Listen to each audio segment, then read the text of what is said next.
Ghost Rider is just so iconic, and it just seems so awesome as an idea to play as in Dungeons & Dragons, so I just gotta go for it, because this is D&D Builds, where we have an outlet to make all sorts of ridiculous Dungeons & Dragons characters, and stop driving the people in our lives insane with them. He has some pretty notable abilities like his penance stare, or his chain that he whips around with hellish flame, and of course, his motorcycle. There's plenty of other abilities that pop up in the comic books, but we'll try and make sure we cover the core ideas of what makes Ghost Rider Ghost Rider. And first things first, we gotta pick a race. While you may assume I might be able to pull off a reborn because he is essentially just a flaming skeleton, when he's not in his Ghost Rider form, he's a pretty normal human. So we're gonna grab the race, Human Variant. Choosing this race comes with a feat. So the feat we're gonna choose is Mounted Combatant. This is a feat that is specifically for riding into combat. And Ghost Rider is obviously going to fulfill that role. So while you're mounted, you have advantage on melee attack rolls against any unmounted creature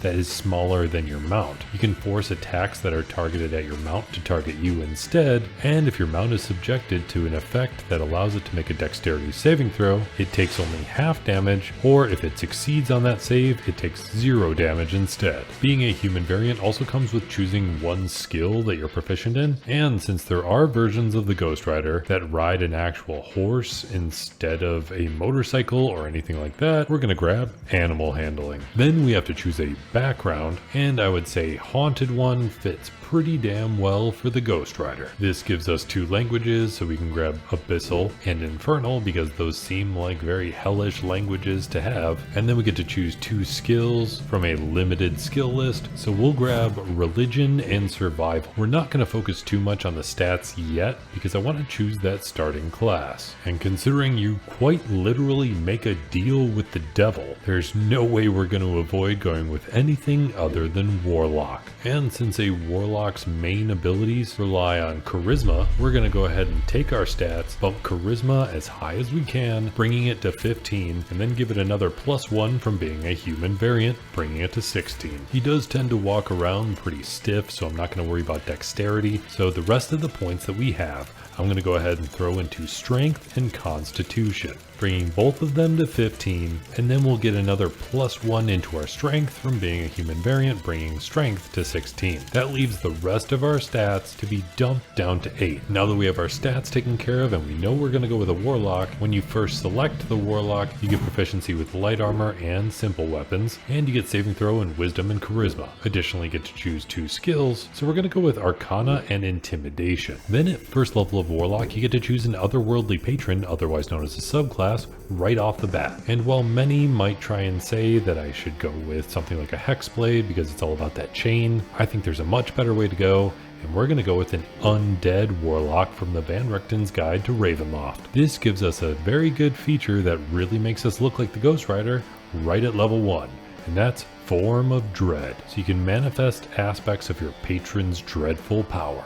As a bonus action, you transform for 1 minute, and you gain a few benefits. You gain temporary hit points equal to 1d10 plus your Warlock level, and once on each of your turns, when you hit a creature with an attack, you can force it to make a Wisdom saving throw, and if the saving throw fails, the target is frightened of you until the end of your next turn, which is pretty damn accurate. And finally, when you're in your form of dread, you're immune to the frightened condition yourself. Then the last thing you get at level 1 of Warlock is some Pact Magic, which is a type of spellcasting that's unique to Warlocks because it refills on a short rest, but you have very limited spell slots. However, those spell slots are always at the max level that you have available to you. You get some cantrips, and we're just going to go ahead and run through most of the cantrips we're really going to worry about in this build, starting with a great way to pull off that penance stare with Toll the Dead. This is really like calling into somebody's soul directly and filling that soul with impending doom. We'll follow it up with Green Flame Blade because it allows you to make a weapon attack and do flame damage along with it, and that seems pretty fitting for Ghost Rider. And then we'll follow that up with Chill Touch because that actually creates a ghostly skeletal hand that reaches out and grabs somebody. And then, just because it's hard to avoid, we'll just go ahead and grab Eldritch Blast because you're a Warlock. You need Eldritch Blast. It's just too damn good to pass up in almost any build. When it comes to first level spells, I think the only things that really make sense are maybe Hex, because that really just marks an enemy for increased damage, and Hellish Rebuke. So you can use your reaction when you're damaged by a creature, and you point your finger at them and momentarily surround them in Hellish Flame, dealing some fire damage. Then at second level of Warlock, you get access to Eldritch Invocations. And this is where we really get to start customizing a Warlock, but we're actually going to save it for just a second. Because at third level of Warlock, you get a Pact Boon. And this is where we can start having a bit more fun, because we're going to pick up Pact of the Blade. This allows us to create our own weapon that we're automatically proficient with, so we're going to choose a Whip. Whips don't do quite as much damage as a lot of other weapons, but they have the unique ability to have 10 feet of reach instead of just the usual 5. So we're able to reenact our chains. And now that we have a Pact Boon, we can dive a bit deeper into those invocations, because the first thing we're going to grab is Improved Pact Weapon. This gives us a +1 bonus to the attack and damage rolls of our Pact Weapon. There's not much else that would really factor into Ghost Rider, so we're just going to pick up Devil's Sight. This makes it so you can see in magical and non-magical darkness. Then finally at third level of Warlock, you also get an upgrade to your spellcasting, getting access to second level spell slots. The only spells that seem particularly interesting is something like Mind Spike, because that feels similar to the Penance Stare, where you're kind of staring into somebody's soul as it deals psychic damage, and Hold Person, for wrapping your chains around somebody and locking them in place. Then at fourth level of Warlock, you get an ability score improvement, so we're just going to go ahead and boost our Charisma by 2 points, because that helps most Warlock things, even if it doesn't help actually whipping your chain around. And then at fifth level of Warlock, you get to learn one more invocation, and your spell slots upgrade to level 3. And this is part of the reason why we went with an Undead Warlock, because the third level spell that we get to grab from this subclass is Phantom Steed. So now you can actually ride around on your motorcycle, or you can just make it a horse if you really want to. The only other spells I might consider are Fly, which you can probably just cast on your Phantom Steed, because there are situations where your motorcycle can kind of ride up buildings, and that's kind of hard to pull off otherwise. And then I was tempted to grab the spell Fear, but you're pretty well covered with your Form of Dread. Then as far as that invocation, we'll just go ahead and grab Thirsting Blade. So now you can use your weapon to attack twice in a turn instead of just once. Then at 6th level of Warlock, you get another feature from being an Undead Warlock, Grave Touched. So now you don't need to eat, drink, or breathe, and once on each of your turns when you hit a creature with an attack and roll damage against that creature, you can replace the damage type with Necrotic. Then, just to boost up your damage a bit more, when you're in your Form of Dread, you can roll 1 additional damage die when determining the necrotic damage the target takes. Then at 7th level of Warlock, our spell slots get upgraded to 4th level, and we get one more invocation. Since Ghost Rider does go up against a lot of demons and terrible creatures, I would definitely grab the spell Banishment to banish those demons back to hell, and then I would dive into the Undead Warlock spell list and grab Death Ward, so you're super hard to kill. And the invocation I gotta grab here is Eldritch Smite. So now when you smack somebody with that chain, you can actually use some of your spell slots to do some insane damage, boosting it up. And if you save this for when you crit, it's really going to amp things up even further. Then at 8th level of Warlock, you get another ability score improvement, so we're just going to boost up our strength by 2 points, so that way we have a bit more physical combat ability. And then at 9th level of Warlock, our spell slots get upgraded to 5th level, and we get one more invocation. We're going to go ahead and upgrade our Hold Person to Hold Monster, because that has much more versatility. And then since we've been leaning into a lot of psychic stuff for things like the Penance Stare, we'll grab Synaptic Static. There are plenty of other cool options like Enervation, Infernal Calling, Negative Energy Flood, but a lot of those involve being on good terms with more demonic entities, and you're not really a huge fan of your own patron, so I don't think you'd really go with those. And the invocation I'm going to grab while we're here is Maddening Hex, because this kind of leans into your target being cursed and dealing some additional psychic damage like we've been doing over and over again. Then at 10th level of Warlock, you get another feature from being an undead warlock, Necrotic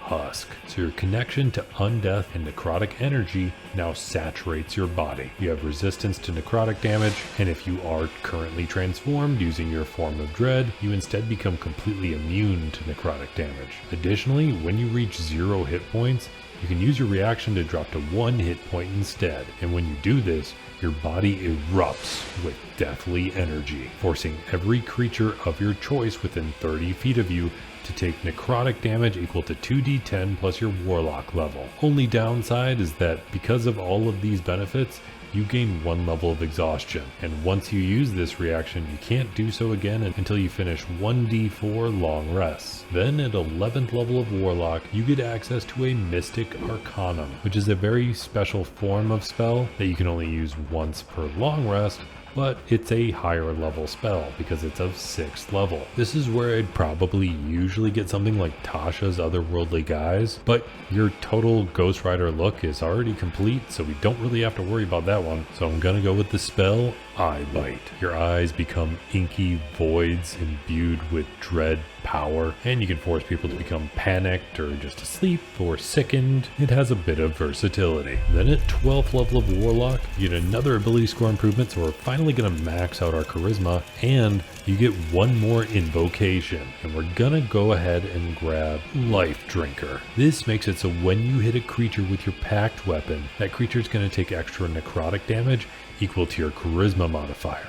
So now you can add your strength modifier and your charisma modifier to every weapon strike that you do. Then I was tempted to go ahead and just keep moving along in Warlock, because then we could get a 7th level Mystic Arcanum and I would have just grabbed Power Word Pain, but instead we're gonna do a multi-class, because Ghost Rider's kind of about justice, even if he did get his powers from a more evil side of things. So if we're going to go with justice, we're going to go with a paladin. This has some great benefits because when you multi-class into paladin, you get access to medium armor and shields, and that medium armor is really going to help us because we didn't have a lot of armor class before. At 1st level of paladin, you get access to divine sense, so you can actually sense evil around you, which feels very fitting for Ghost Rider, and you get lay on hands, so you can actually heal yourself or others if you really need to. The total number of hit points you can actually heal is 5 times your paladin level, and if you expend at least 5 hit points of that, you can cure the target of a disease or neutralize 1 poison effect. Then at 2nd level of paladin,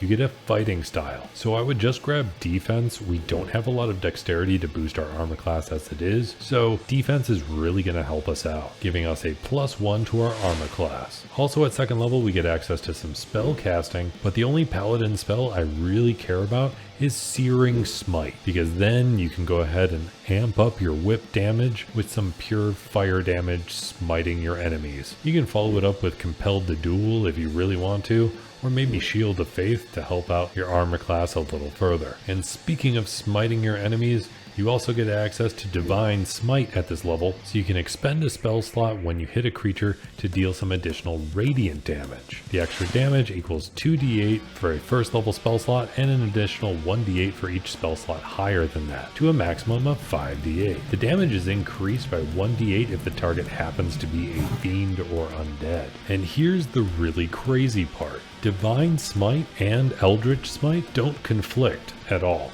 So you can actually stack these 2 abilities. Burning a Divine Smite and an Eldritch Smite simultaneously will really boost your damage to insane proportions. So it doesn't even matter that you're only doing a 1d4 with your weapon damage, because you're just smiting your enemies to oblivion. Then at 3rd level of Paladin, you get access to Divine Health, so you're immune to disease, and you get to take a Sacred Oath, which is also known as a subclass. But considering the 2nd movie for Ghost Rider is called Spirit of Vengeance, we're going to choose a Vengeance Paladin. This gives you some unique benefits like Abjure Enemy, frightening one of your enemies, or Vow of Enmity. So as a bonus action, you can go ahead and make it so for 1 minute, you have advantage on all attacks against a creature that you choose. Then at 4th level of Paladin, you get access to an ability score improvement, so we're we're just going to go ahead and max out our strength finally. And then at 5th level of Paladin, you get access to an extra attack. So we can actually swap out our invocation that we have from being a Warlock, because otherwise it goes completely to waste. So we'll keep it kind of simple and grab Eldritch Mind.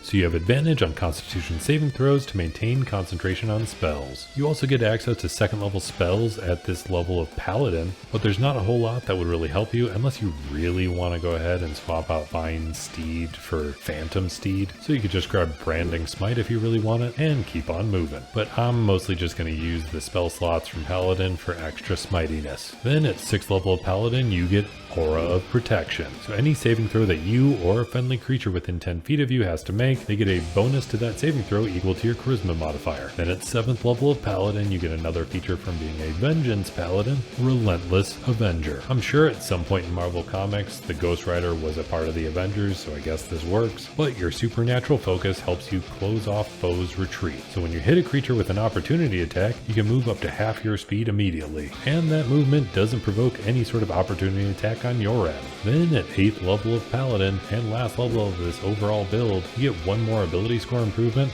so I'm just going to go ahead and boost up your Constitution by 2 more points. I know it's kind of a lame way to end, but it just fits. Frankly, I was tempted on reworking this entire build so that way you could get Soul of Vengeance, but that's 15th level of the Oath of Vengeance Paladin, and that's way too deep to dive in there, and I'd rather go with the Warlock levels. Let me know what you think about this build in the comments down below. If there's anything that you do differently, or if there's any other builds that you want to see in the future, let me know down there as well. If you want access to the character sheet for this build or any of my other builds, feel free to check out my Patreon, linked in the description down below, where you can be just as awesome as any of these people, but especially bad in person Caleb Roan, Eagleboard, Keelan, Omar C, the Dino21, Viral Nerevar, Salvador, Yaksha Senpai, or Zed13. Then going above and beyond that is my Dungeon Master level patrons that I actually play D&D with, which I stream right here on YouTube as well as over on Twitch. Benjamin, Braden Aldridge, Connor Kitchen, Daniel Galvin, Demiurge, Devin Happy, Eric Wade, GameSteak, Heyo, Kilo, Michael, and Tristan Bennett. If you made it all the way to the end of this video, let me know by hitting that like button,